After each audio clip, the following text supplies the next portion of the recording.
L'installation du conseil communal, l'élection du maire et de ses adjoints ainsi que des chefs d'arrondissement est l'étape qui suit la proclamation des résultats du vote du 17 mai dernier selon les dispositions du code électoral.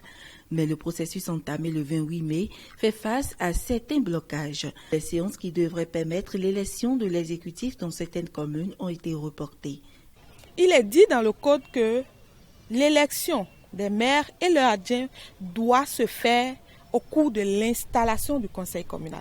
Vous comprenez donc que beaucoup de conseils ayant été installés sans que les maires et leurs adjoints aient été élus, on méconnaît déjà certaines dispositions de la loi. La vraie difficulté, c'est que le candidat qui a été présenté par la liste majoritaire n'a pas eu la majorité absolue des suffrages exprimés.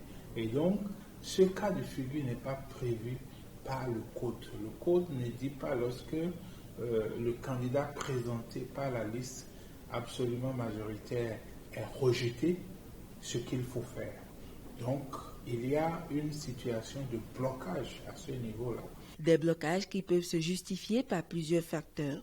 Lorsque les ambitions commencent par s'exprimer à l'intérieur d'une formation politique, c'est parfois difficile pour les responsables de les contenir, surtout si il n'y a pas de règles et des mécanismes démocratiques pour désigner d'abord les candidats et désigner celui qui doit être maire. Donc, il faut travailler à ce que les partis politiques puissent avoir des règles de désignation des candidats aux différentes élections, des règles de désignation des candidats aux différents postes nominatifs, et ça va apaiser un peu les tensions. Si vous parcourez correctement la loi, vous allez vous rendre compte que cette loi s'est appesantie et a pris en compte un certain nombre de réformes qui sont intervenues en 2019 dans une certaine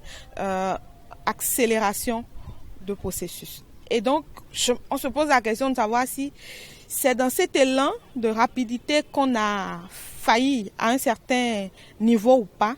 Ces difficultés mettent à nu les insuffisances de la loi 2019-43 du 16 novembre 2019 portant code électoral en République du Bénin.